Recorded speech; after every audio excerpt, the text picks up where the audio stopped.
It's 4:30 and this is WKYT This Morning. Police in Moorhead say they've taken big steps toward ending the heroin epidemic in their community. How they're doing that just ahead. Plus, Hillary Clinton will be off the campaign trail again today while she tries to bounce back from a serious illness. And now Donald Trump supporters are questioning more than just her health.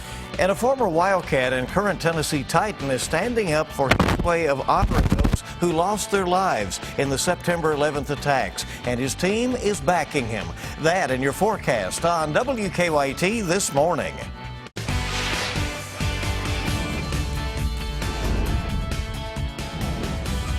This is WKYT This Morning.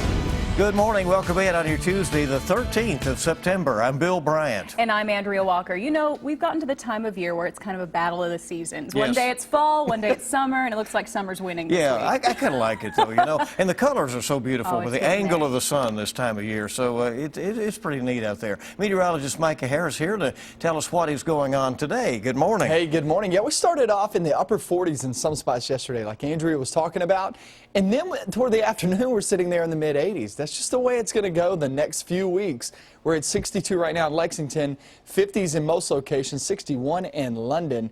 As you're walking out the door, it is a bit cool outside, and it only gets cooler as we go throughout the next 3 hours or so before we actually hit sunrise. 87 degrees, a much warmer day, but I will tell you this, we start to see some clouds move on in and also a weak cold front move through during midweek. Is that going to bring us any chance of rain? I'll have that in just a few minutes. See you then. At this early hour in the news, they're determined to end the heroin epidemic in their community. And police in Moorhead say they have taken a major step toward doing that. They say they've made one arrest connected to at least 10 overdoses in Rowan County last week. And as WKYT's Garrett Weimer reports, police say the community is now rallying behind them.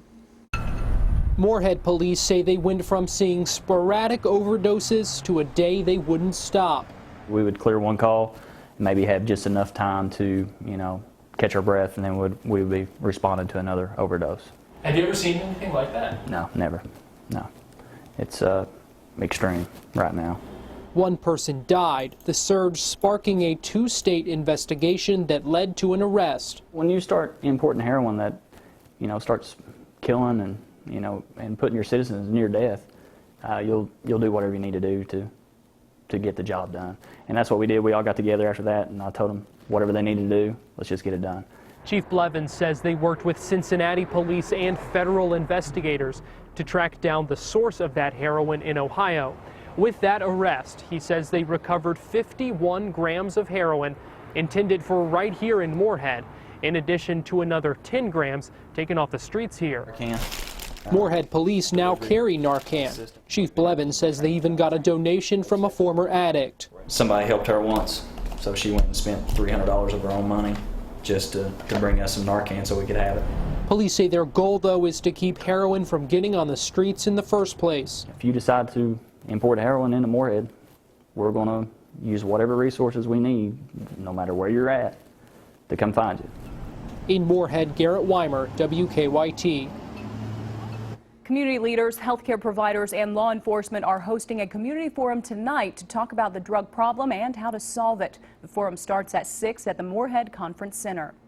Lexington police officers are now carrying Narcan. Chief Mark Barnard says he doesn't expect officers to use it often since EMS crews are usually first to respond to overdoses. But he says in case police officers do arrive first, he wants them to be able to help an overdose patient immediately. The opiate addiction is showing everyone, not just a certain segment of a community, but everyone is being affected by this, just as it was in the past. So I think it's important to look at it and say, how can we help everyone in our community? And this is not the answer, but it's a helpful solution. Lexington police say they included more than $20,000 in their budget for Narcan, and the city approved it. Lexington police are looking for two men who they say stole a car at gunpoint. It happened outside a home on Elmwood Drive in the Joyland neighborhood. The victim says two men walked up, pointed a gun at him, and demanded his car. Police say one of the robbers drove off in the car while the other ran away. The victim says his wallet and cell phone were also in the car. He was not hurt. Police have not made any arrests, and they say they're still looking for the car, which is a white Mazda with Pennsylvania license plates. We're tracking the investigation into a shooting in Clinton County that killed the son of a police chief. Police say the shooting happened at a home on Wolf River Dock Road. That's not far from Dale Hollow Lake. Investigators say James Guffey, the son of Albany Police Chief Ernest Guffey, was shot during an argument and later died at a hospital. Police say they later arrested the suspect, Travis Sloan of Albany, and he has been charged with murder. In Laurel County, police have arrested a man they say tried to rape a 12-year-old girl. The Laurel County Sheriff's Office says Joshua Wagers met the girl through a mutual friend on social media. He led the girl to believe he was a police officer. Police say through Snapchat, the girl's father discovered Wagers was coming to his home to pick the girl up. Once Wagers arrived, police say the father held him there until deputies could arrive. Now, when our deputies got on scene, the male subject told our deputies that he thought she was 16 years old and that they were just going to go riding around. Deputies say Wagers had a badge, police radio, gun, drugs, alcohol, and a box of condoms with him. He's now facing a long list of charges, including attempted rape. 4:36 now on WKYT This Morning. A Richmond restaurant closed hours early because of a fire. It happened at Qdoba Mexican Grill off the Eastern Bypass. Richmond firefighters say the fire started in a gas grill in the kitchen. They say the grill's hood system put out most of the fire. Firefighters put out the rest once they turned off the gas.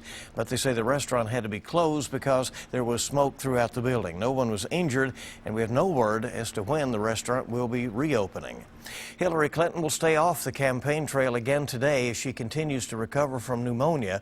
But Donald Trump supporters aren't just questioning her health, they're also questioning her choice of words at a campaign stop late last week. Jamie Yukas has the latest from both campaigns.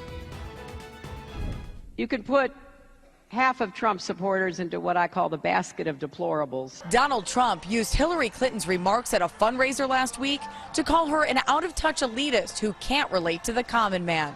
Folks, come on up. He then paraded his supporters up on stage in Asheville, North Carolina. These are not deplorable people, that I can tell you. My wife and I represent non-deplorable people. Do I look deplorable? No. What?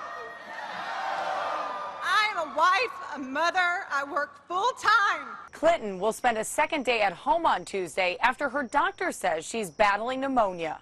On Sunday, Clinton nearly passed out at a 9/11 event in New York.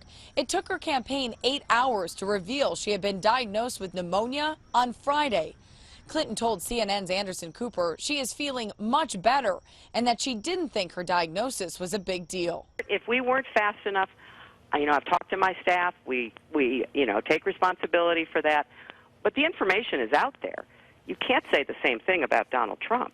Clinton said she will release even more medical information in the next few days. We've already met a high standard of transparency, and we know the least about Donald Trump of any candidate in recent American history. Trump says he'll release results of his recent physicals soon. Jamie Yukas, CBS News, the White House. And Clinton says she expects to be back on the campaign trail soon. Well, it was his way of honoring those who lost their lives in the September 11th attacks. Former UK football player and current Tennessee Titan Avery Williamson wore a pair of patriotic cleats during Sunday's game, even though the NFL told him he couldn't. But the Titans backed his decision, and WKYT's Monique Blair talks to the Lexington man who created the custom design on Williamson's cleats.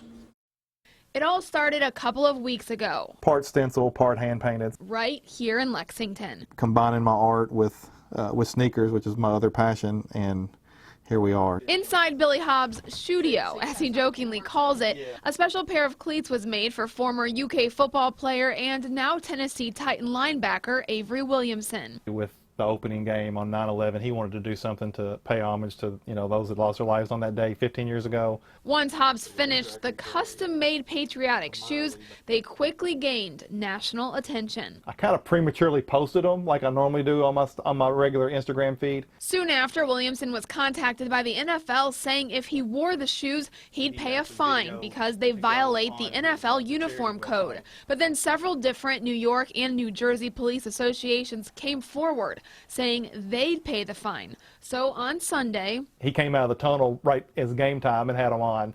it was pretty awesome. And now those special shoes are up for auction. Not only will the winner get the honorary 9/11 cleats, they will also get 2 VIP game tickets and an autographed jersey. All the proceeds will go to Operation Warrior Wishes, an organization that honors veterans.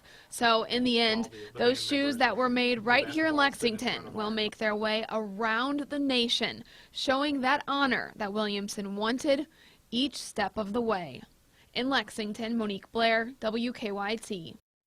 And the NFL has not said if Williamson will be fined for wearing the patriotic cleats, but Titans coach Mike Mularkey said that he would take care of any fines that might come along. WKYT this morning, we're just getting started. The time right now is 4:40 on your Tuesday. Choosing a baby name can be a big decision for parents, but turns out politics is influencing what some parents name their newborns. That's coming up on WKYT this morning. Still looking like it's all about temperatures the next few days, as weather will be mainly calm as we take our way off towards your Friday night and towards your weekend. That's a totally different story. Might have that in your forecast coming up next. Now, your hour-by-hour forecast with meteorologist Micah Harris. It's a really good looking morning in store. Another dry start to the day, and we're going to have that really the next few days. Temperatures outside at this moment in the 50s and 60s. That is below average. Typically we're around 60 degrees, and you can see we're nowhere near that in some spots. And some spots were there in the mid-50s. Mount Sterling, Camargo, Jeffersonville. Go down 64 all the way to Moorhead, roughly average, right around 59 degrees. And you see 60s down south, depending on where you are. Go off into the mountains of eastern Kentucky and southeastern Kentucky. We're there in the mid to upper 50s. So it's a good feel as you walk out the door early this morning. By the afternoon, we're at 87 degrees. If you remember yesterday, we actually topped out in the low to mid 80s. So we are getting warmer each day. Now, this is more than likely your warmest day in the forecast, because tomorrow we actually have a weak front moving on through, and that will bring us a small chance of rain. Not everybody will see the rain. Most of us actually stay dry tomorrow. Thursday looks pretty good. I don't see much of a chance of rain. High school football, only a small chance during that time. It's going to be like last Friday, where you could have a stray shower or thunderstorm here or there, and that's about it. Going through halftime, yeah, we'll get rid of that. Once that sun sets, there's no chance of actually seeing that rain. Pretty nice evening in store there for Friday night football. And then we look toward our weekend. Our weekend is when the big front is headed our way. Just like last weekend, Saturday looks like the best chance of actually seeing widespread rain. A lot of moisture streaming on in from the Gulf of Mexico with those winds coming in from the south and southwest out ahead of our big front. So once the front gets a little bit closer, that's what you see there on Saturday, holding on to those chances of rain. So the next few days, like I was talking about, really now through Friday, there's not a good chance of rain. It's mainly quiet. Could be a rumble of thunder here or there on Wednesday and Friday, but other than that, we stay mainly dry with temperatures in the mid-80s. Now, mid-80s aren't all that bad. That is above average by about 4 to 5 degrees. Still not bad, though. Still, we're not talking 90 degrees, so there you go. Off towards your weekend, though, like I was talking about, that is your best chance of rain. Storms will be on the increase on Saturday.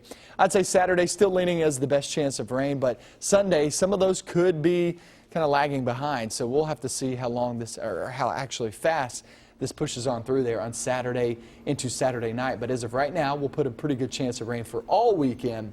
But like I was talking about, I'm leaning more toward your Saturday being a better opportunity to see that rain there in the forecast, which is unfortunate, like you were talking about, festivals all the time, and especially this time of year. Hopefully we can get away from that. Yes. Well, we'll just keep watching. All right, thank you. 4:46, and sometime soon here, there may be lots of little McDonald's and Hillarys running around, it looks like. That's because politics is heavily influencing what some parents are naming their children. Here's more in today's Mom's Everyday Minute. Expecting parents not sure what to name your baby? How about Hillary, Donald, Melania, or Bernie? As the presidential race floods the news and social media, parents are showing support to their candidates in a big way by naming their babies after them. Political baby names are a hot trend. Here's some data from Baby Center. In the first 5 months of 2016, the name Hillary rose 142% over last year. Bill, Hillary's husband and former president of the United States, is up 113%.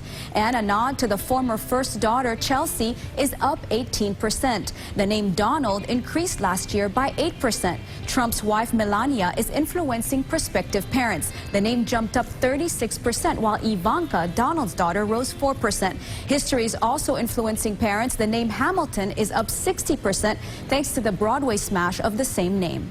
For Moms Every Day, I'm Fida Georges. For these tips and more, just go to WKYT.com and click on Moms Every Day. And that would be Donald and He said Hillary's, McDonald's. right? Well, I just you know where his mind's at I've just done radio news, and I had done a story about that, so, you know, multitasking here, right? 4:48, it is early here on your Tuesday. We're so glad you're along on WKYT this morning. Well, someone has been leaving a professor at Western Kentucky University racist notes. That story when we come back on WKYT this morning. Welcome back. It is 4:50 on WKYT this morning. An assistant dean at Western Kentucky University says someone has been leaving racist notes at her office. Michelle Jones is also a professor at WKU, and she says someone has been sliding the notes under her office door. And at this point, she has no idea who would do such a thing. One of them pretty much told me to take my black back to Africa so that America and South Campus could be great again. Western Kentucky University campus police are now investigating, but they do not have any suspects. In a statement, the university's president said the campus has zero tolerance for any actions that degrade, discriminate against, or belittle others. Jones says many people on campus have reached out saying they support her. We're learning new details this morning about what led to a shooting that killed a toddler in Louisville. It happened at an apartment in the city's Algonquin neighborhood. Police say the 3-year-old boy, Anthony Wells, found a loaded gun hidden behind a television and started playing with it. It was the father's gun. He had left it inside the residence. Everybody had gone to sleep. The 3-year-old had woke up in bed and got up and found the gun. At some point, police say the boy accidentally fired the gun, shooting himself. He was rushed to the hospital but later died. Police have not filed any charges at this point, but they say they want to review the case with the Commonwealth's attorney. Investigators think they now know what caused a fire that killed 9 people at a home in Memphis. Firefighters say an electrical malfunction in an air conditioning unit's power cord is what started the fire. They said 3 adults and 6 children died in the fire, and they say another child is in critical condition at a hospital. We do not know how that child is doing this morning. A teenager who police say walked away from a rehab facility in Casey County has been found safe. Police say Cameron Cooper was found at her home in Grayson County. She'd been reported missing last week after police say she left the Liberty Ranch rehab early Wednesday morning. The Letcher County Volunteer Fire Department says they need help. Letcher Fire and Rescue even posted a message on Facebook hoping to find some new volunteers. Firefighters say in the last 2 years, they've only had 1 or 2 new members join the department. And coming up next, we'll have a look at some of the stories we're working on for you this morning here at WKYT. And we'll also have another look at your morning forecast right after this.